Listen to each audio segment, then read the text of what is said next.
Bismillahirrahmanirrahim. Assalamualaikum warahmatullahi wabarakatuh. Kaifahalukum? Alhamdulillah nahnu bi khairin. Ahlan wa sahlan, ahlan bikum. Masaul khair, masaul nur. Berjumpa lagi di Pondok Bahasa Arab Milenial. Dan kali ini kita akan membahas mengenai fa'il. Apa itu fa'il dan bagaimana syarat-syaratnya? Silahkan subscribe dulu dan like and share video ini. Semoga menjadi amal kebaikan kita bersama. Baik, fa'il dalam bahasa Indonesia atau jika kita terjemahkan ke dalam bahasa Indonesia adalah subjek atau pelaku. Dan fa'il juga mempunyai syarat-syarat atau ketentuan yang harus kita perhatikan. Pertama, fa'il itu harus marfu. Saya ulangi, fa'il harus marfu. Apa itu marfu? Silakan tonton pada video sebelumnya. Secara singkat, marfu di sini ya secara singkat ditandai dengan harokat domah pada akhir katanya atau pada akhir hurufnya. Sebagai contoh, zahaba thalibun. Zahaba thalibun artinya telah pergi thalibun seorang siswa. Zahaba adalah fi'il madhi dan thalibun adalah sebagai subjek atau sebagai pelaku atau sebagai fa'il. Perhatikan, thalibun itu harokat terakhirnya adalah berharokat domah dan itu adalah marfu. Ya, jadi thalibun ini memang sebagai fa'il dan dia sudah memenuhi syarat sebagai fa'il yaitu marfu. Jadi apabila kita menulisnya zahaba thaliban itu tidak boleh karena thaliban mansub sedangkan fa'il harus marfu. Atau zahaba thalibin, thalibinnya majrur atau kasroh itu juga tidak boleh karena thalibun atau fa'il itu harus marfu, jadi harus dibaca thalibun. Ya. Yang kedua, antara fi'il dan fa'il, antara kata kerja dan subjeknya atau pelakunya atau fa'ilnya itu harus sesuai antara muzakkar dan muannasnya. Antara laki-laki dan perempuannya itu harus sesuai.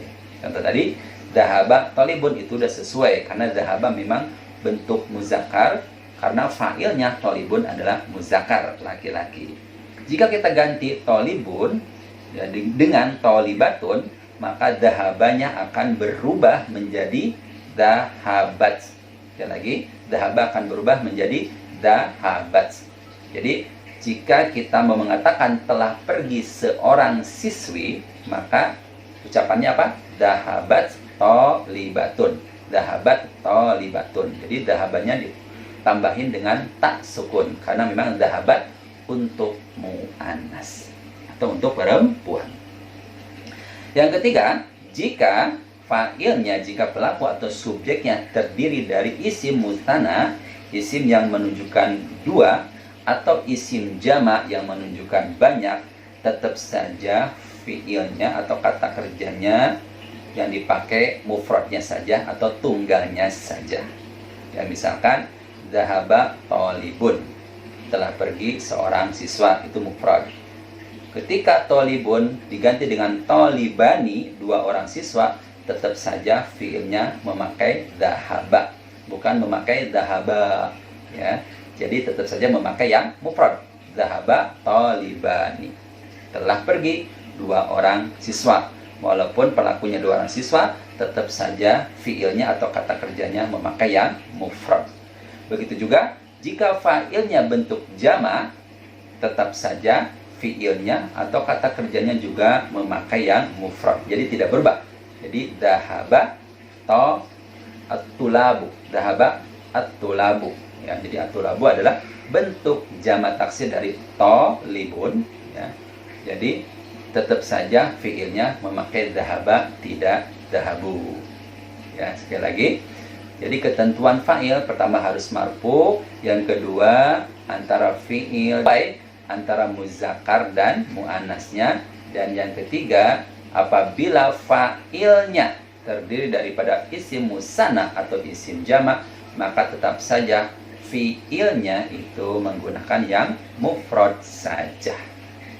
Nah, kemudian fa'il juga kadang-kadang tidak disebut ya, setelah kata kerja tidak disebut, tapi ada domir yang terkandung di dalam kata kerja tersebut. Ya. Jadi begini intinya, dalam bahasa Arab, ya, fi'il atau kata kerja itu selalu mengandung fa'il, selalu mengandung subjek atau pelaku.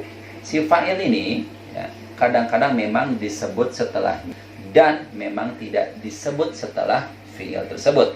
Jadi fi'ilnya itu ada tapi tersembunyi di balik fi'il itu sendiri. Ya, jadi yang disebut dengan domir mustatir. Domir kata ganti yang tersembunyi di dalam fi'il tersebut, di dalam kata kerja tersebut. Misalkan dhahaba, telah pergi, tapi tidak disebut setelahnya tolibun. Nah, yang telah pergi itu siapa? Ya, dhahaba, perhatikan, itu fi'il madi yang domirnya kembali kepada huwa. Huwa artinya dia laki-laki. Jadi kalau kita terjemahkan, dhahaba, dia laki-laki telah pergi. Ya, dia laki-laki adalah huwa. Nah, huwa ini sebagai fa'ilnya. Sebagai fa'ilnya.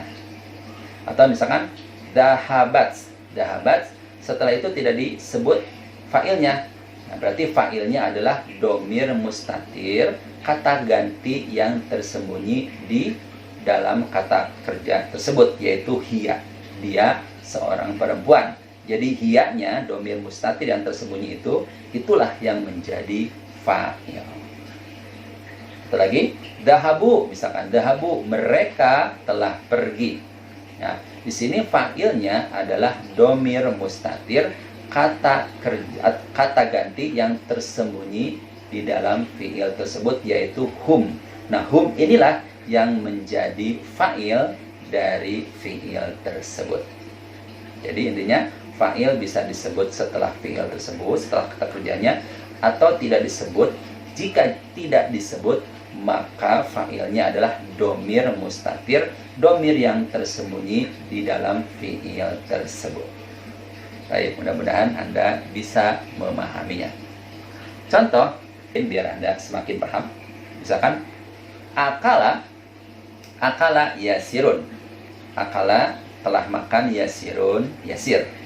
Ya, di sini yang menjadi fa'il adalah yasirun, dan itu sudah sah menjadi fa'il, di mana yasirun adalah hukumnya marfu, yaitu berakhiran dhammah.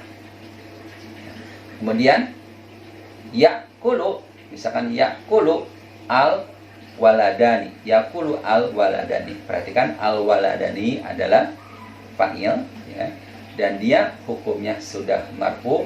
Ciri marfunya alif karena dia isim musanna. Dan perhatikan fiilnya yakulu adalah fiil mudhari dan dia tetap saja mufrad walaupun fa'ilnya musanna. Dan ini sudah sah menjadi fa'il. Satu lagi, yashrabu, ya. Yashrabu al muslimun, misalkan yashrabu al muslimun, orang-orang muslim sedang minum. Ya, perhatikan, al muslimuna adalah fa'il bentuk jamak mudzakkar salim dalam keadaan marfu, ciri marfunya waw. Berarti ini sudah sah menjadi fa'il. Perhatikan fiilnya tetap saja memakai yang mufrad, yashrabu, tidak yashrabuna. Berarti kalimat tersebut sudah sah menjadi fiil dan fa'ilnya. Mudah-mudahan bermanfaat. Sekali lagi, subscribe, like, dan share video ini. Mudah-mudahan menjadi kebaikan kita bersama. Assalamualaikum warahmatullahi wabarakatuh.